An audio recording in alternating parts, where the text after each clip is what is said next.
ஓம் ஸ்ரீ குருப்யோ நமக. நன்றாக குருவாழ்க, குருவே துணை. பரபிரம்ம ருத்ரகாயத்ரி ஞானஸ்வரத்தின் நண்பர்களுக்கு வணக்கங்களும் வாழ்த்துக்களும். இந்த பதிவு கன்னி லக்னத்திற்கு 10 நாட்களுக்கான தினப்பலனை பார்க்க இருக்கிறோம். ஏப்ரல் 11 முதல் ஏப்ரல் 20 வரை. இந்த சிஸ்டம் பாவமுனை தொடர்பு என்று சொல்லக்கூடிய அட்வான்ஸ்டு அஸ்ட்ராலஜி. நட்சத்திரம், உபநட்சத்திரம், ஒரு கிரகம் என்ன நட்சத்திரத்தில் இருக்கு, என்ன உப நட்சத்திரத்தில் இருக்கு, இதன் மூலம் நமக்கு என்ன பாவங்கள் செயல்படுகிறது, நம்ம ஜனனஜாதத்தில் இந்த கிரகங்கள் எந்த பாவத்தோடு தொடர்புடையது என்று பொருத்தி பார்க்கக்கூடிய மெத்தட். அதனால் நீங்கள் ஒரு முறை உங்களுடைய ஜாதகத்தை பிறந்த குறிப்புகள் கொடுத்து இந்த முறையில் கணித்து வாங்கிக்கோங்க. வாங்கிட்ட பிறகு நீங்கள் இந்த பலன்களை பார்த்தால் உங்களுக்கு மிக மிக எளிதாக இருக்கும், அர்த்தமுள்ளதாக இருக்கும், அக்யூரேட்டாக இருக்கும். இப்போ பலனுக்குள்ளே போகலாம். ஏப்ரல் 11 சனிக்கிழமை உத்திராடமும் திருவோணமும் நடக்குது. மதியம் 1:39 வரைக்கும் உத்திராட நட்சத்திரம். கன்னிக்கு 5ஆம் இடத்துல சந்திரன். சூரியனுடைய நட்சத்திரம் தான் உத்திராடம். சூரியன் 7ஆம் வீட்டில் புதனுடைய நட்சத்திரத்திலையும் குருவனுடைய உப நட்சத்திரத்திலையும் இருக்குது. 7ஆம் வீடு அப்படின்றது கஸ்டமரை பார்க்கறது, கணவன் மனை உறவு சொல்கிறது, புது நபர்களை சந்திக்கிறது, புதிய பாதையில் பயணிக்கிறது, அதெல்லாம் சாதகமாக இருக்குது. மதியம் 1:39க்கு மேலே திருவோண நட்சத்திரம். 5ஆம் வீட்டில் சந்திரனாகவே செயல்படுகிறார். மகிழ்ச்சி, தெய்வ அனுகிரகம், தெய்வ வழிபாடு, உறவுகளுக்கு புதுமை சேர்த்து திருமணம் போன்ற சுபகாரியங்களை நடத்துகிறது, மற்றும் தாயார் சம்பந்தப்பட்ட வெற்றி, நண்பர்கள் சம்பந்தப்பட்ட வெற்றி, உல்லாசம், ஒரு என்டர்டெயின்மெண்ட், என்கேஜ்மெண்ட் நல்லா இருக்கும். ஏப்ரல் 12 ஞாயிற்றுக்கிழமை மதியம் 3:13 வரைக்கும் இந்த திருவோணம் தான். அதுக்கப்புறம் அவிட்ட நட்சத்திரம். 2 பாதம் மகர ராசியில் இருக்குது, மீதி 2 பாதம் கும்பராசியில் இருக்குது. இந்த மகர ராசியில் சந்திரன் செவ்வாயை போல செயல்படக்கூடிய நேரத்தில் செவ்வாய் கிரகம் சனி நட்சத்திரத்திலையும் கேதுனுடைய உப நட்சத்திரத்திலையும் இருக்கிறதுனால செவ்வாய் சனி சேர்க்கை பலனை தருது. கூடவே நமக்கு சந்திரன் அந்த தொடர்பில் இருக்கார். அப்போ செவ்வாய் சனி அப்படிங்கிறது நமக்கு யாருன்னு பார்க்கணும் இல்லையா? நமக்கு செவ்வாய் 3-8 கூடையவர், சனி 5-6 கூடையவர்.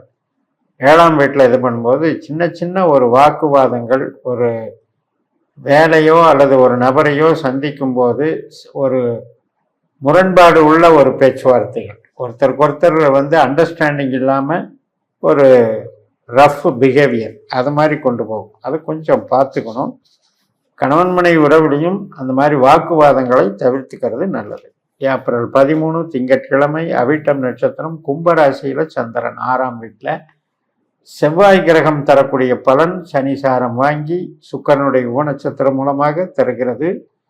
செவ்வாய் சனி மட்டுமல்ல, புதனும் அங்கே சேர்க்கை பெறுகிறார். அதனால் இன்றைய பலனில் நமக்கு அவிட்டம் செவ்வாயாக செயல்படுவதனால, இந்த செவ்வாய் 7ஆம் இடத்துல இருக்கிறதுனால, இந்த சனி சேர்க்கை பார்க்கறதுனால குழந்தைகளாகட்டும், உறவினர்களாகட்டும், கஸ்டமர்களாகட்டும் ஒரு ரஃப் பிஹேவியரை கொஞ்சம் பார்த்துக்கணும். கோபதாபங்களை குறைச்சி. மாலை 4:03 சதய நட்சத்திரம், ராகுனுடைய நட்சத்திரம். சந்திரன் கும்பராசியில் ராகு உடைய சேர்ந்து ராகுவாகவே பலன் தருகிறார். ராகுனுடைய உப நட்சத்திரம் புதனாக இருக்கிறது. அப்போ 6ஆம் இடம் ரொம்ப பலமாக இருக்கிறதுனால பணவரவு, உத்தியோகம், தொழில் மேன்மை அனைத்து விதத்திலையும் நன்மை தரும். ஏப்ரல் 14 செவ்வாய்க்கிழமை மாலை 4:05 வரைக்கும் இந்த சதய நட்சத்திரம் நமக்கு லாபங்களை கொடுக்குது, பணத்தை பெருக்குது. அதுக்கப்புறம் பூரட்டாதி நட்சத்திரம் குருவனுடைய நட்சத்திரம். குரு 10ஆம் இடத்துல தன்னுடைய சொந்த நட்சத்திரத்திலையும் சனியினுடைய உப நட்சத்திரத்திலையும் இருக்காரு. இன்னைக்கும் தொழில் பலம் பெருகும், வளர்ச்சி அதிகமாகும். சனியும் நமக்கு நல்லவரே. உறவுகள் சார்ந்த விஷயத்தில் சின்ன ஈகோ இருக்கும், அதை பார்த்து கொஞ்சம் நடந்துக்கணும். ஏப்ரல் 15 புதன்கிழமை மதியம் 3:22 பூரட்டாதி குரு நட்சத்திரம் முடிஞ்சு சனி நட்சத்திரம் உத்திரட்டாதி தொடங்குது. சந்திரன் உத்திரட்டாதியில் சனியோட நட்சத்திரத்தில் சனியோடையே சேர்ந்து பயணிக்கிறார், சேர்க்கை பலனை தருகிறார். சனி ராகுனுடைய உப நட்சத்திரத்திலையும் இருக்காரு. அதனால கணவன் மனைவி சார்ந்த விஷயங்கள் சில பேருக்கு பிணக்கை கொடுக்கலாம். செவ்வாய், புதன், சனி, சந்திரன் 4 கிரக சேர்க்கை. அதனால கொஞ்சம் இந்த 4 கிரகத்துல ஏதோ ஒரு கிரகம் நமக்கு கெட்டதா இருந்ததுன்னு வைங்க, உபநட்சத்திர ரீதியா ஒருத்தருக்கு சுக்கிரனோ அல்லது செவ்வாயோ அல்லது சனியோ 8-12 தொடர்பு இருந்தாலும் இந்த உறவுகளில் பிரச்சனை வரும், கஸ்டமர்கிட்ட பிரச்சனை வரும். ஏப்ரல் 16ஆம் தேதி வியாழக்கிழமை உத்திரட்டாதி முடிஞ்சு மதியம் 1:58 ரேவதி நட்சத்திரம், அது புதனுடைய நட்சத்திரம். புதன் உத்திரட்டாதி சனியினுடைய நட்சத்திரத்திலையும் கேதுனுடைய உபநட்சத்திரத்திலையும் இருக்கார். அதனால இன்னைக்கும் பார்த்தீங்கன்னா புதன் சேர்க்கை பெறுகிறார். புதன், செவ்வாய், சனி 3 கிரகம் சேர்க்கை பெறுகிறது. அதில் பார்த்துக்கணும். ரேவதி புதனுடைய நட்சத்திரம்னாலும் அங்கே சந்திரன் அங்கே தான் இருப்பார் மீனத்தில்.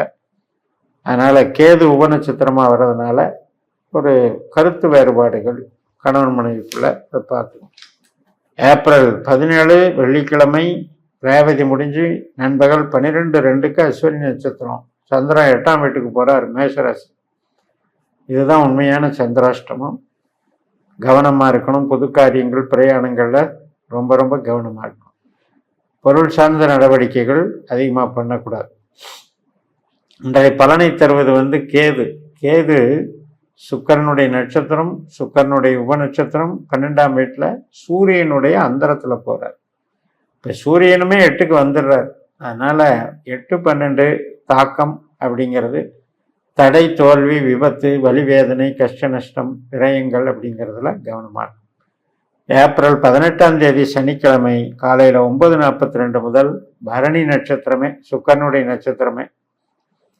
சுக்கிரன் எங்கே இருக்காரு அப்படின்னா அதே 8ஆம் வீட்டில் சூரியனுடைய நட்சத்திரத்திலையும் செவ்வாயினுடைய உபநட்சத்திரத்திலையும் இருக்காரு. செவ்வாய் 7ஆம் வீட்டில் இருக்கிறதுனால கொஞ்சம் இந்த 8ஆம் வீட்டின் பலனை கொஞ்சம் பேலன்ஸ் பண்ணி நடக்க விடாமல் தடுக்கிறார். அதனால் பெரிய கஷ்டங்களை கொடுக்கிற மாதிரி அது கொடுக்காம ஒரு ரிலீஃப் பண்ணி கொடுத்துரும்.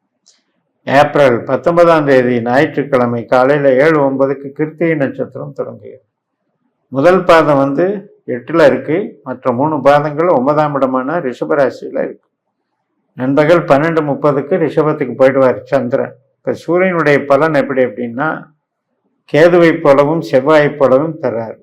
இப்போ 12ஆம் அதிபதி 12லே கேது இருக்காரு, செவ்வாய் கிரகம் 7ல் இருக்கு. ஸோ அதனால் கொஞ்சம் எதிர்பார்ப்பு, அதில் எல்லாம் ஏமாற்றம், தடைகள், தோல்விகள் இருந்தாலும் கூட அது பெரிய அளவில் நம்மளை பாதிக்காமல் ஒரு நியூட்ரலாக கொண்டு போயிடும். 7ல் இருக்கிற செவ்வாய் கஷ்டங்கள் வராமல் காப்பாற்றுறாருன்னு எடுத்து. ஏப்ரல் 20 திங்கட்கிழமை ரோகிணி நட்சத்திரம். இப்போ தான் 8ல் இருந்து சந்திரன் விடுபட்டு 9ஆம் இடமான பாக்யஸ்தானத்தில் லாபாதிபதியான சந்திரன் தன்னுடைய சுயசாரத்திலே இருக்கிறதுனால மகிழ்ச்சி இருக்கும். பிரியமானவர்களோட பழகி சந்தோஷமாக இருக்கிறது, தெய்வ அனுக்கிரகம் வாங்கிறது, பூர்வீக சம்பந்தப்பட்ட இடங்களுக்கு போகிறது, குலதெய்வம் வழிபாடு மற்றும் திருமண உறவுகள் சம்மந்தப்பட்ட விஷயங்கள்லாம் நம்ம ஒரு உறுதி பண்ணிக்கிறது. சந்தோஷமாக ஒருத்தர் பார்த்து கன்ஃபார்ம் பண்ணிக்கிறது. வெளிநாடு தொடர்பு, மேல் படிப்பு சம்மந்தப்பட்டது, இதுக்கெல்லாம் கலை தொடர்பில் இருக்கிறவங்க, ஐடியில் இருக்கவங்க, விளம்பரத்துறையில் இருக்கவங்க, அனைத்து விதத்திலையும் ஆன்மீகத்துறையிலையும் இது நல்லது பண்ணணும்னு சொல்லி நிறைவு செய்கிறேன். இந்த சேனலை சப்ஸ்கிரைப் பண்ணி ஷேர் பண்ணுங்கள். உங்கள் தனிப்பட்ட ஜாதக பலாபலன்களை என்னுடைய வாட்ஸ்அப் நம்பரில் தொடர்பு கொண்டு பலன் பெறுங்கள். உங்களிடமிருந்து விடைபெறுகிறேன். உங்கள் ஜெயம்எஸ். நன்றி, வணக்கம்.